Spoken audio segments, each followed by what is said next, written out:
کے سامنے آئی تو پھر یوسف علیہ السلام نے کیا کہا؟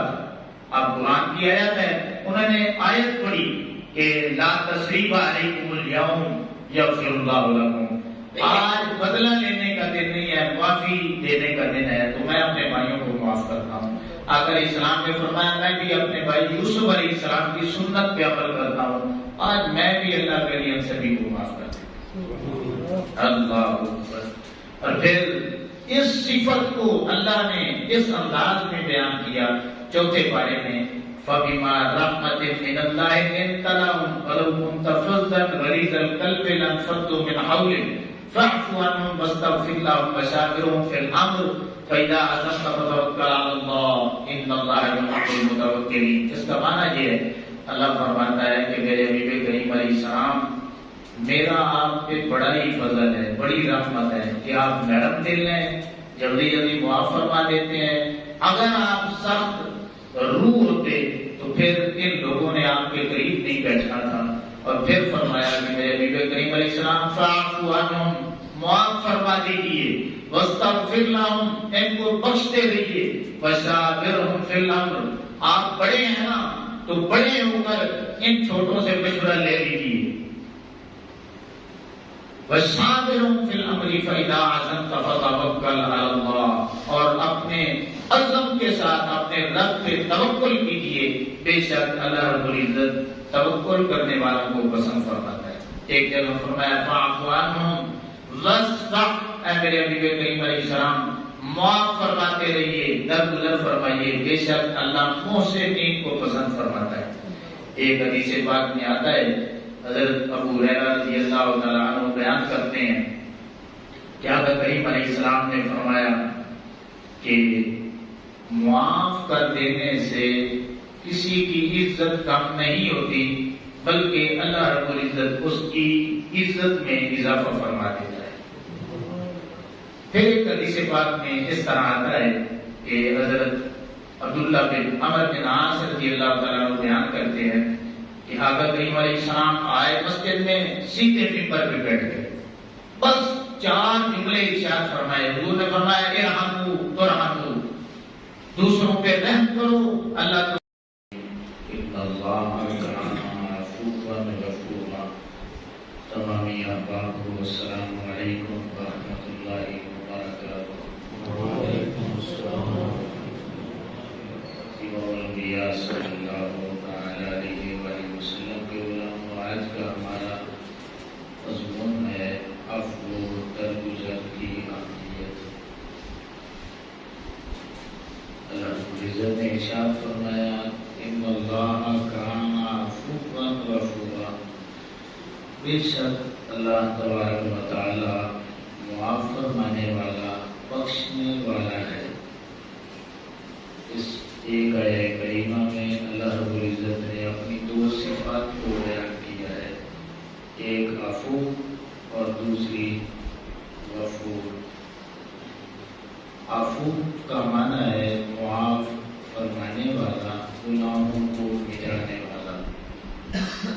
غفور جو صفت ہے اس کا معنی ہے بخشنے والا، پردہ فرمانے والا۔ اب علماء نے لکھا ہے کہ ان دونوں میں فرق کیا ہے۔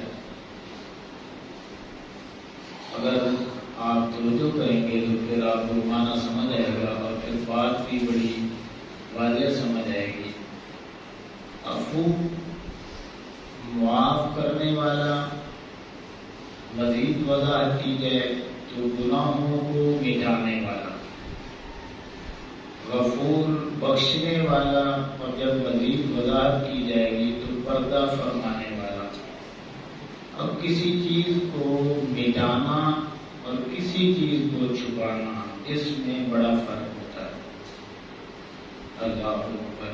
اب اللہ رب العزت کی ذات کے پاس ازلی علم موجود ہے، وہ جانتا ہے کہ میرے بندے جو ہیں نا یہ 2 طرح کی توبہ کریں گے، ایک دائمی توبہ کرنے والے ہوں گے اور دوسرے جو ہوں گے وہ وقتی توبہ کرنے والے ہوں گے۔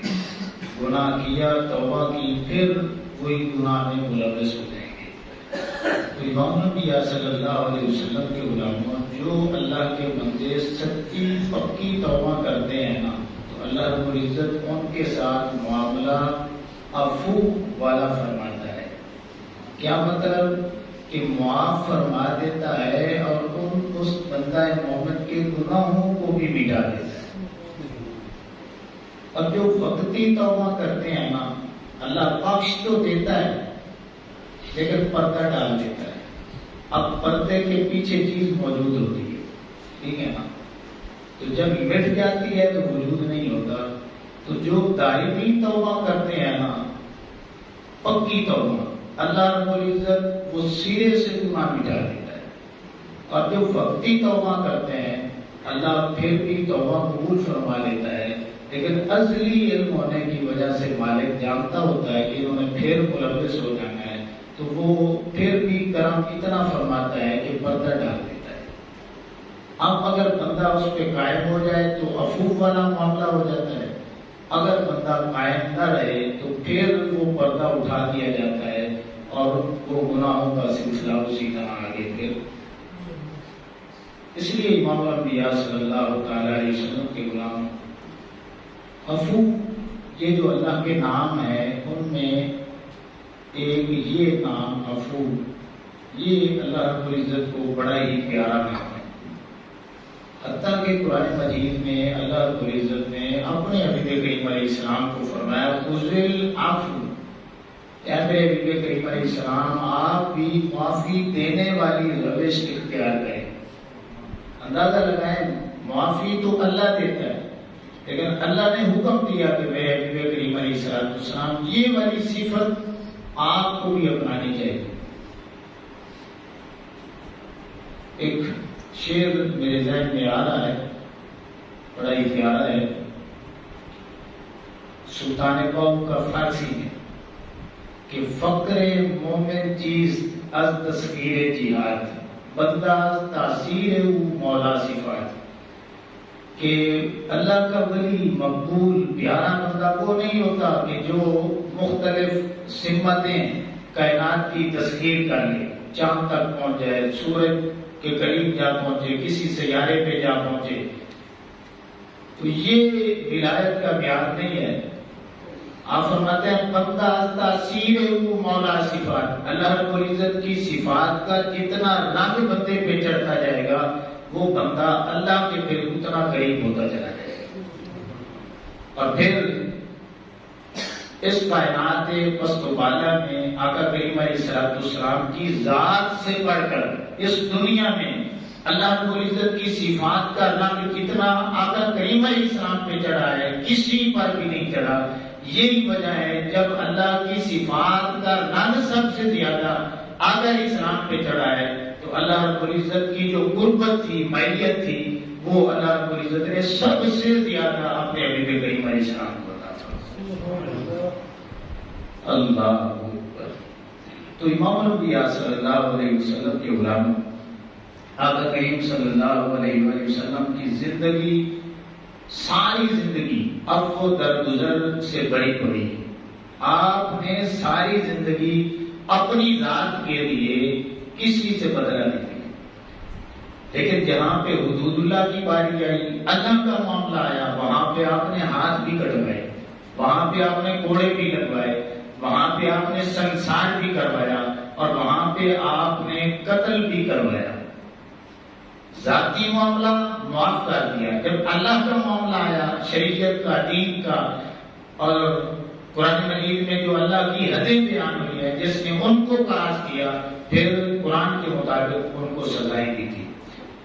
اب زندگی تو بڑی پڑی ہے، میں صرف آخری جو واقعہ ہے وہ سنانا چاہتا ہوں کہ فتح مکہ کے موقع پہ آپ دیکھ لیجیے کہ جو جانی دشمن تھے، جنہوں نے ساری زندگی آقا کریم علیہ السلام کی مخالفت کی، صحابہ کی مخالفت کی، دین کی مخالفت کی، قرآن کی مخالفت کی، اور نقصان پہنچانے میں انہوں نے کوئی کسر باقی نہیں رکھی، تو جب فتح مکہ ہوتا ہے تو آقا کریم علیہ السلام پوچھتے ہیں کہ اے میرے صحابہ کرام علیہ رضوان، آج کون سا دن ہے؟ تو حضرت سعد بن عبادہ اٹھتے ہیں، وہ کہتے ہیں الیوم یوم الملحمہ، یا رسول اللہ یہ خون ریزی کا دن ہے، یہ بدلہ لینے کا دن ہے، آج ہم نے اپنی تلواروں سے ان کی گردنیں کاٹ کے رکھ دینی ہے۔ جب یہ بات ہوتی ہے آقا علیہ السلام اشارہ کرتے ہیں صبر کرو، آج یہ دن نہیں ہے بدلہ لینے کا، آج عام معافی کے اعلان کر دیتے ہیں، عام معافی کا اعلان۔ پھر صحابہ کرام تھوڑے سے پریشان ہوئے تو آقا علیہ السلام نے فرمایا یار بتاؤ میں نبی ہوں، میرے جیسا ایک نبی یوسف علیہ السلام بھی گزرے ہیں، بھائیوں نے کتنے ظلم کیے تھے، لیکن جب ساری بات کھل کے سامنے آئی تو پھر یوسف علیہ السلام نے کیا کہا تھا؟ اب قرآن کی آیت ہے، انہوں نے آیت پڑھی کہ لا تثریب علیکم الیوم یغفر اللہ لکم، آج بدلہ لینے کا دن نہیں ہے، معافی دینے کا دن ہے، تو میں اپنے بھائیوں کو معاف کرتا ہوں۔ آقا علیہ السلام نے فرمایا میں بھی اپنے بھائی یوسف علیہ السلام کی سنت پہ عمل کرتا ہوں، آج میں بھی اللہ کے لیے ان سبھی کو معاف کرتا ہوں۔ اللہ اکبر۔ اور پھر اس صفت کو اللہ نے اس انداز میں بیان کیا چوتھے پارے میں، فَبِمَا رَحْمَةٍ مِّنَ اللَّهِ لِنتَ لَهُمْ وَلَوْ كُنتَ فَظًّا غَلِيظَ الْقَلْبِ لَانفَضُّوا مِنْ حَوْلِكَ فَاعْفُ عَنْهُمْ وَاسْتَغْفِرْ لَهُمْ وَشَاوِرْهُمْ فِي الْأَمْرِ فَإِذَا عَزَمْتَ فَتَوَكَّلْ عَلَى اللَّهِ إِنَّ اللَّهَ يُحِبُّ الْمُتَوَكِّلِينَ۔ اس کا معنی یہ ہے، اللہ فرماتا ہے کہ میرے حبیب کریم علیہ السلام میرا آپ پہ بڑا ہی فضل ہے، بڑی رحمت ہے کہ آپ نرم دل ہیں، جلدی جلدی معاف فرما دیتے ہیں۔ اگر آپ سخت روح ہوتے تو پھر ان لوگوں نے آپ کے قریب نہیں بیٹھنا تھا۔ اور پھر فرمایا کہ میرے حبیب کریم علیہ السلام فاعفو عنہم، معاف فرما دیجیے، واستغفر لہم، ان کو بخشتے رہیے، وشاورہم فی الامر، آپ بڑے ہیں نا تو بڑے ہو کر ان چھوٹوں سے مشورہ لے لیجیے، وشاورہم فی الامر فاذا عزمت فتوکل علی اللہ، اور اپنے عزم کے ساتھ اپنے رب پہ توکل کیجیے، بے شک اللہ رب العزت توکل کرنے والوں کو پسند فرماتا ہے۔ ایک جگہ فرمایا فاعف عنہم واصفح، اے میرے حبیب کریم علیہ السلام معاف فرماتے رہیے، درگزر فرمائیے، بے شک اللہ محسنین کو پسند فرماتا ہے۔ ایک حدیث پاک میں آتا ہے، حضرت ابو ہریرہ رضی اللہ تعالیٰ عنہ بیان کرتے ہیں کہ آقا کریم علیہ السلام نے فرمایا کہ معاف کر دینے سے کسی کی عزت کم نہیں ہوتی، بلکہ اللہ رب العزت اس کی عزت میں اضافہ فرما دیتا ہے۔ پھر ایک حدیث پاک میں اس طرح آتا ہے کہ حضرت عبداللہ بن عمر بن عاص رضی اللہ تعالیٰ عنہ بیان کرتے ہیں کہ آقا کریم علیہ السلام آئے مسجد میں، سیدھے منبر پہ بیٹھ گئے، بس 4 جملے ارشاد فرمائے۔ حضور نے فرمایا ارحموا ترحموا، دوسروں پہ رحم کرو اللہ تم پہ رحم فرمائے گا، واغفروا یغفر اللہ لکم، دوسروں کو بخش دیا کرو اللہ تمہیں بھی بخش دے گا۔ کیا مطلب؟ اگر رحم نہیں کرو گے تم پہ رحم نہیں کیا جائے گا، اگر بخشنا کسی کو نہیں چھوڑو گے تو پھر اللہ نے بھی تمہیں نہیں بخشنا۔ ایک حدیث پاک میں آتا ہے، حضرت ابی بن کعب رضی اللہ تعالیٰ عنہ بیان کرتے ہیں، آقا علیہ السلام نے فرمایا اگر کوئی شخص یہ چاہتا ہے کہ قیامت والے دن میرا اللہ رب العزت آسان ہلکا کر کے حساب کتاب لے، جلدی جلدی لے اور مجھے معاف کر دے، اور پھر جنت بھی عطا فرمائے، جنتی معاملات بھی دے، اور جنت میں پھر بلند درجے بھی عطا فرمائے، یہ ساری شانیں چاہتا ہے، تو آقا علیہ السلام نے فرمایا پھر 3 کام کرے، جو زیادتی کرے اسے معاف کر دے، جو محروم کرے اسے عطا کر دے، اور جو تعلق توڑنے کی کوشش کرے اس کے ساتھ تعلق جوڑنے والی باتیں کرے۔ یہ 3 کام کرنے سے حساب و کتاب میں آسانی ہوگی، جنتی معاملات ملیں گے، اور پھر جنت میں بلند رتبے بھی نصیب ہوں گے۔ ایک حدیث پاک میں آتا ہے، حضرت انس رضی اللہ تعالیٰ عنہ بیان کرتے ہیں، یہ بڑی توجہ سے سننے والی حدیث پاک ہے، شاید آپ میں سے آج یہ پہلی دفعہ سن رہے ہوں گے۔ آقا کریم علیہ السلام نے فرمایا قیامت کا دن آئے گا، ساری دنیا کھڑی ہوگی، ابھی حساب و کتاب نہیں ہوگا، اللہ رب العزت فرشتوں کو حکم دے گا میرے فرشتوں اعلان کرو۔ اعلان یہ ہے کہ جن کا ذمہ اللہ رب العزت کی کرم پہ ہے، آج وہ لوگ کھڑے ہو جائیں۔ اب کوئی بھی کھڑا نہیں ہوگا، پھر اللہ رب العزت فرشتوں کو فرمائے گا کہ اعلان کرو جن کا ذمہ آج میرے کرم پہ ہے وہ لوگ کھڑے ہو جائیں گے. تو پھر ساری دنیا بیٹھی رہے گی. اللہ تعالیٰ جب پھر پوچھے گا تو فرشتے عرضی پیش کریں گے کہ اے مالک و مولا جن کا ذمہ تیرے کرم پہ ہے وہ بندے کون سے ہیں, تھوڑی سی وضاحت بھی فرما دے. اللہ فرمائے گا میرے فرشتوں ہاں اب بات ہوئی نا, اعلان کر دو کہ جو معاف کرنے میں معافی دینے میں جلدی کیا کرتے تھے ان کا ذمہ میرے کرم پہ ہے, آج وہ لوگ کھڑے ہو جائیں. جب وہ لوگ کھڑے ہوں گے اللہ فرمائے گا میرے فرشتوں ان کو جنت میں لے جاؤ. جب تک یہ لوگ جنت میں نہیں جاتے اس وقت تک یہاں پہ تکڑی ترازو اور پیمانہ نہیں لگے گا.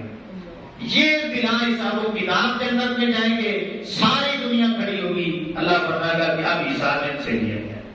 اندازہ لگائیں کہ معاف کرنے والی صفت اللہ کو کتنی پسند ہے.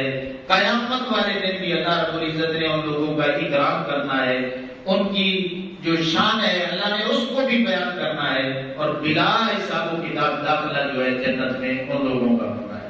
اس لیے امام الانبیاء صلی اللہ علیہ وسلم کے غلاموں یہ صفت اگر ہمارے اندر آ جائے تو ایک گھریلو زندگی سے لے کر کے اوپر تک بڑے سے بڑے عہدے تک یہ ایک صفت آنے کے ساتھ ہی ہمارا گھر جو ہے وہ بھی درست ہو سکتا ہے, ہمارا معاشرہ بھی درست ہو سکتا ہے, اور پھر اوپر تک صدر تک چلے جائے تو پورے کا پورا نظام جو ہے وہ ہمارا درست ہو سکتا ہے. اس لیے امام الانبیاء صلی اللہ علیہ وسلم کے غلاموں اس ایک صفت کا جو رنگ ہے اس کو ہم اپنے اوپر چڑھانے کی کوشش کریں اور پھر دیکھیں کہ اس کے فوائد کیا ہیں, پراغات کیا ہیں. اللہ نے عمل کی توفیق عطا فرمائے. السلام علیکم.